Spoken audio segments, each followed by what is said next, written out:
You're about to witness high-tension drama, business blunders, and sharky skepticism like you've never seen before. I would take an offer from anybody besides Mr. Wonderful.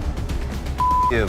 Welcome to the Shark Tank, the battleground of heated pitches. Over 900 hopeful entrepreneurs have pitched their ideas to the sharks, but only a few have faced the fiery showdowns that we're about to show you. So, buckle up and get ready for the most intense moments of Shark Tank. Ask me if it's worth 28 million and I'll tell you. No! Number 5. Negative ion technology drama, ESSO watches. Ryan Naylor thought his ESSO watches were a revolutionary product, and he asked for $35,000 in exchange for 20% of his company. But Mark Cuban's smirk revealed that something was off. Naylor explained that the watches were infused with negative ions, which were supposed to restore our energy field. But the sharks were quick to question the credibility of this product. Damon asked about the science behind the technology. But it was Mark Cuban who brought the drama when he questioned the legitimacy of the negative ion technology. He asked Ryan if it was a real health concern or just another fluffy concept like a coffee enema. Despite the skepticism, Ryan, eager to prove the effectiveness of his watches, singled out Lori Greiner as a test subject. Laura gamely put both arms out, sporting an ESSO watch, as Ryan applied pressure to her arm. Lori claimed to feel a difference. It's a little weird. Yeah, do you feel it? A little difference? Well, yeah. But the sharks, Mark especially, remained skeptical. With a stern expression, Mark called Ryan's watches a scam and declared he was out. It's a joke. It's a scam. It's not real. I'm out. The room fell silent. Lori, who had initially been intrigued, began to question the product's validity. She inquired about laboratory testing, asking how the negative ions were infused into the watches. You have to have independent laboratory testing that shows your claims. Otherwise, the FTC is going to be all over you. Ryan's answers, unfortunately, lacked the confidence and clarity needed to win over the skeptical sharks. Common thing for positive ions and negative ions, we're just neutralizing the effects of the positive ions. It's been around for years. And just when he thought things couldn't get more intense, enter Mr. Wonderful himself, Kevin O'Leary, with an offer straight out of a drama series. Now, how about this? If you admit it's a scam, maybe I'll invest. Ryan hesitated but ultimately declined the offer. Is it a scam? I don't believe it is. It was clear he still believed in his product, even if the sharks didn't. The tension in the room was palpable. Ryan took a lot of heat from the sharks. Mark called him a scam artist, and Kevin warned him that he would beat the living daylights out of him if he tried to make money off of a scam. And I'm gonna warn you, if you even try to make money from this, I will come over and just beat the living crap out of you. It's horrible. Despite it all, Ryan remained composed. He seemed determined to prove that his product was legit, even though the sharks weren't convinced.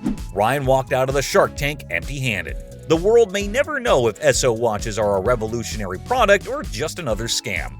But one thing is certain, Ryan Naylor won't be giving up on his dream anytime soon. Number 4. Gold digger controversy, simple habit. Shark Tank, where drama meets business. Ever watch an episode that felt more like a reality TV showdown than an entrepreneur pitch? Well, strap in. Enter Yoon-ha Kim, the brain behind Simple Habit. With her poised pitch, she had the sharks on the edge. But leave it to Mark Cuban to stir the waters. He labeled her a gold digger, accusing her of aiming a tad too high with her financial ask. She's a gold digger. No, she's not a gold digger. Did you just call me a gold digger? Yes. A gold digger. Listen, that's not, you know what it is? There's so Mark, come on, dude, reading the room. But here's where it gets juicy. Sir Richard Branson, not just any billionaire, but a knighted one, wouldn't stand for such comments towards Yoon-ha. In a move that probably wasn't in the Shark Tank handbook, Sir Richard grabbed his glass of water and drenched Mark in a chivalrous display of defense. Mark, never one to back down, retaliated. The studio became a splash zone, a surprise water fight minus the fun of an actual pool party. I'm out of here. I mean, if the show can't go on, the show can't go on. Despite the drama, Yoon-ha didn't secure a deal, leaving the tank with some wet suits and bruised egos. Moral of the story? Don't cross swords with a knight and avoid name-calling, especially on primetime TV. Number 3. I hate it, I'm out. Tycoon. From San Francisco, Aaron McDaniel strolled in with swagger, introducing Tycoon Real Estate, a platform aiming to democratize real estate investing. Aiming for a neat $50,000 for a 5% stake, Aaron argued traditional real estate investing was an elite playground out of reach for many. Yet, once his pitch concluded, the shark sensed a ripple. Mark Cuban, barely containing his disdain, snapped, "I hate it, I'm out." Little as $1,000. I hate it. I'm out. Wow. Barbara was still on the fence, and Mr. Wonderful wanted to know how Aaron planned to get his investors' money back. How do I get my money back? How do I get the Boom, return? boom, boom. Give the guy a cigar. Aaron tried to reassure the sharks that all their deals were professionally vetted, working with top developers. He promised that if the funding goal was not met for a certain project, everyone would get their money back. Investors could get 8 to 10 times the return compared to keeping their money in a savings account. But the sharks were not convinced. Mr. Wonderful, eyebrows raised, inquired about Tycoon's cut. Aaron owned up to a 1.25% management fee. You taking a fee? So what we take is a management fee, How much is it? technology fee, service fee, 1.25% of the amount raised. Kevin fired back. Why not go for established platforms like Fidelity?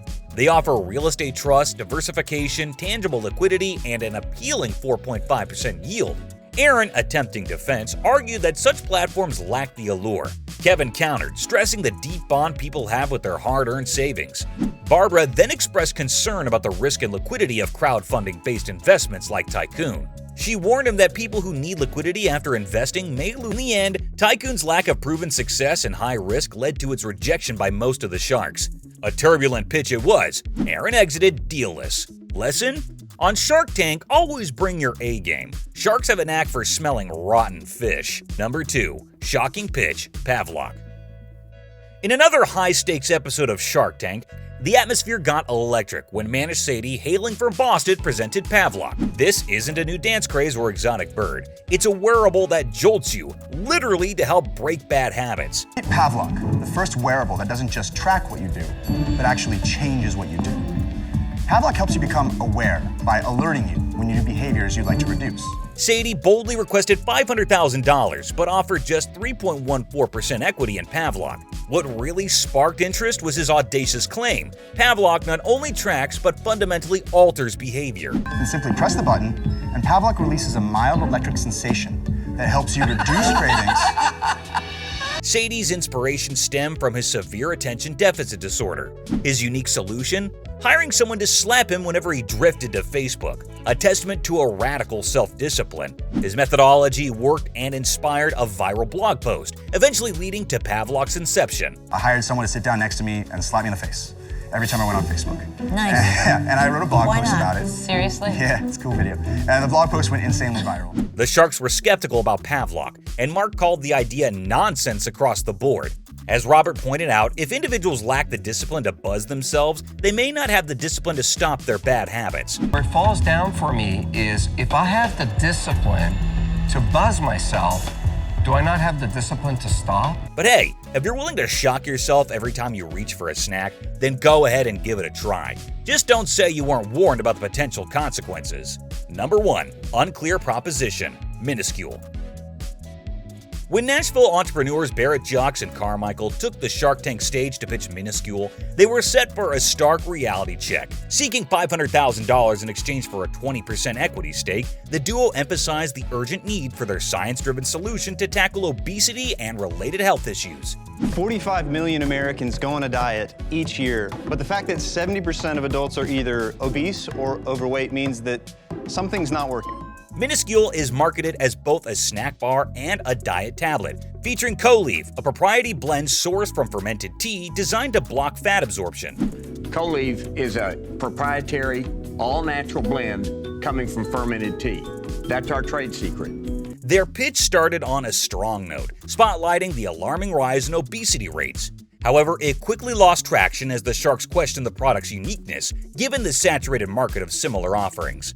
The sharks had many questions. Was it a low-calorie snack or a fat-blocking supplement? The sharks were left pondering the product's identity. What was the science behind it? Though the team had run clinical trials showcasing cholesterol reduction, they failed to provide compelling evidence for Minuscule's fat-blocking capabilities, a major selling point. Explain to me actually the result. It'll do two things. It will help lower your cholesterol And we have the clinical trial that we did 12 years ago. It lowers cholesterol 17 to 20%. Coupled with an ambitious $500,000 valuation for a 20% stake in a revenue-less startup, these factors intensified the Sharks' reservations. They questioned the company's ability to carve out a significant market share, especially given the crowd space they'd be entering. In the final tally, the minuscule team exited the tank empty-handed. The Sharks were never going to back a venture with ambiguous branding, unsupported claims, and a lofty valuation. Their skepticism mirrored a broader lesson. If you can't sell it to the Sharks, your chances of selling it to the general public are slim. Whether they were caused by unrealistic valuations, rude remarks, personal grudges, or competitive instincts, these clashes have shown that the Sharks are not afraid to speak their minds and challenge each other. They have also revealed the passion and perseverance of the entrepreneurs who stand up for their ideas and businesses. While some of these fights have ended in deals, others have resulted in walkouts or rejections. But they have all added to the drama and excitement of the show.